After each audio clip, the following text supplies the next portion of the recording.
Movies don't make psychos, they make psychos more creative. Wait.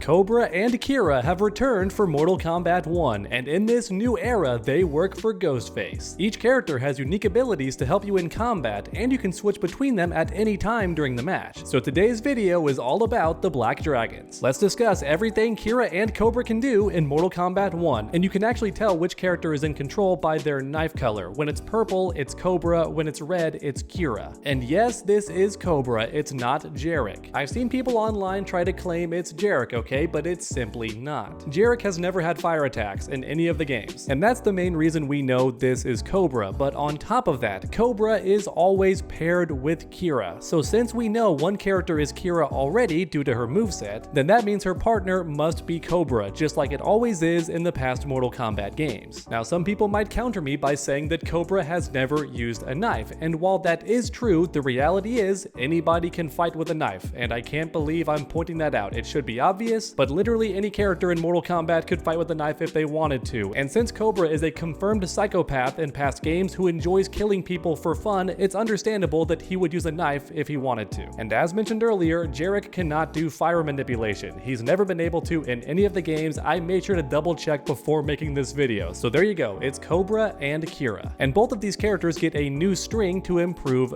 their combos. Cobra does some horizontal slashes that end in a low attack, whereas Kira does the vertical slices straight out of Deception, and I love this. It's straight out of the 3D era. However, outside of these two attacks, every other string Kira and Cobra do is the same as default Ghostface, so thankfully it's not going to be too confusing to learn this new character, even though he does have 3 different movesets. And for a fun fact, even default Ghostface does use some of Cobra's attacks from time to time, like this cool sweep kick for example. That's straight out of Mortal Kombat Deception. Now, on top of the attack strings, Kira and Cobra also share a special move where they shoulder tackle the opponent, which is safe on block and on hit knocks the opponent down, which is very useful. But outside of this one attack, every other special move is different between Kira and Cobra. So let's talk about Kira first because her projectile is nuts. By default, she tosses just one knife, and then if you spend a bar, she tosses 2 knives, which could be good for breaking armor. But then on top of that, she can toss knives from the air as well, which is always powerful. It's a great way to avoid other projectiles and just counter zone the opponent to death, which is always scary. Very few characters in Mortal Kombat 1 can throw projectiles from the air, so Kira is kinda unique in that regard. However, the craziest part is her ability to cancel out of the knife throw, because you can use this to trick your opponent into jumping and then anti-air them with a full combo. Or instead, you can bait the opponent into going for an armor attack or a teleport to avoid the knife toss, but then you block and punish them with a full combo, because metered attacks are always unsafe on block. You get where I'm going with this, right? Being able to cancel out of a projectile that quickly is incredibly strong, so Kira's gonna be a nightmare when it comes to keep away and just tricking the opponent in general. But that's just one special move. Next up, let's talk about her poison powder. By default, it does decent damage and staggers the opponent. However, when you spend a meter, it holds the opponent in place to extend combos, which is already really cool. But next comes the craziest part. If done on airborne opponents, it re-stands them, which is fantastic for setups. You can go for a throw or even just keep the combo going if you want to. But my point is, in Mortal Kombat 1, it's super rare to have a special move that re-stands airborne opponents. So once again, Kira's pretty unique. But then we have her final special move, the Kano Ball, which is very fast and great for whiff punishing or just closing the gap on the opponent if they're trying to run away. Now be careful though, because it's definitely unsafe on block. The meter burn version does some more damage and has a longer animation, but I'm hoping it has armor or something cool like that, because that would be very useful. Don't get me wrong, the Kano Ball is always a cool attack, but having armor would make it really good at going through projectiles or just armoring through the opponent on wake up. You get the idea. I hope this Kano Ball has armor. And so far, that's every attack we know about for Kira, but real quick, it's worth mentioning that you can only stay transformed for 12 seconds before switching back to Ghostface. And that's true for Kira and Cobra. You can transform into them in a variety of ways, but after 12 seconds, you will switch back. However, you don't change back if you're airborne, so that's worth noting. If you jump right before that timer runs out, you can still squeeze in an air combo before switching. And for another fun fact, neither Kira or Cobra can be comboed. That's right, if the opponent hits you, they'll just run away and you switch back to regular Ghostface, which is honestly really crazy and feels a bit overpowered. However, keep in mind you do still take damage from the opponent, so you're not getting off scot-free, but even so, you're not getting comboed, which is crazy. You're telling me I can play as Kira or Cobra for 12 seconds, gain access to their cool new moves, and also I can't be comboed while playing as them? That's pretty crazy. But alright, next up, let's talk about Cobra's abilities. First up is the overhead stab, which launches the opponent to start combos, which is really cool. Now that said, I'm not sure if this move is an actual mix-up on block, but it definitely looks like it could be. Now oddly enough, it looks like Kira does not have any projectiles, at least from what we've seen. There was an entire combat cast and also a Ghostface gameplay trailer, and neither one showed Cobra doing any projectiles, so it seems like he's more of an in-your-face character, whereas Kira is the zoning character. But next up, let's talk about his overhead fire kick. Not only does it look really cool, but also it knocks the opponent down on hit and looks to have crazy frame advantage too, which means you can dash in or summon a cameo, all that incredible stuff. It's definitely gonna be really good for ending combos, but then if you spend bar on the meter burn version, you get his iconic flip kick, which is also on fire, so it looks really cool. But on top of that, it launches the opponent to extend combos, and if I was a gambling man, I bet it has armor as well, so it's a great get off me tool. As mentioned earlier, Cobra is likely the up close and personal character, so it makes sense that he would have the armor attacks and better combo starters, all that cool stuff. But even so, I think Cobra might have an extra attack that we weren't told about, because only 2 special moves feels like too little for this character. And even though Kira and Cobra both have access to the shoulder tackle, I still feel like Kira having 1 extra special move is not gonna be the case. Cobra likely does have a secret special move that we just don't know about yet. However, no matter what the case may be, I'm just happy that Kira and Cobra are back in Mortal Kombat 1. Sure, they work for Ghostface, but even so, I never thought in a modern Mortal Kombat game I'd get to play as Cobra or Kira in any form. And if anything, I thought they would be cameo characters at the most, right? But no, they're actually the main character you can play as, and you still have the cameo character to fight alongside them, which once again I think is really cool. But as you all know, I love making these videos interactive, so let me know your thoughts in the comments down below. Do you think Cobra or Kira is the better character in Mortal Kombat 1? For me personally, I think it's gonna be Kira, because the zoning looks really good, and the fact she can cancel out of her projectile is gonna be nuts and really meta. And also the poison cloud looks great too, so as a result, I think that Kira's gonna be better. But with that said, I think Cobra has some extra attacks that we weren't shown, which could mean Cobra is actually much stronger than we think. But let me know your thoughts down below, because like I say in all my videos, I love reading each and every comment, so grab that keyboard and make your voices heard. Thanks for watching everyone, and I hope you enjoyed. If you did, please leave a like down below, it helps the channel out a ton, and don't forget the Ghostface is playable on November 19th. So if you haven't already, make sure to subscribe and ring that bell so you don't miss any future videos. I'm definitely going to make a full breakdown of Ghostface on the first day he's playable, and you absolutely do not want to miss that video, so make sure to come back next time, and as always, stay underdogs.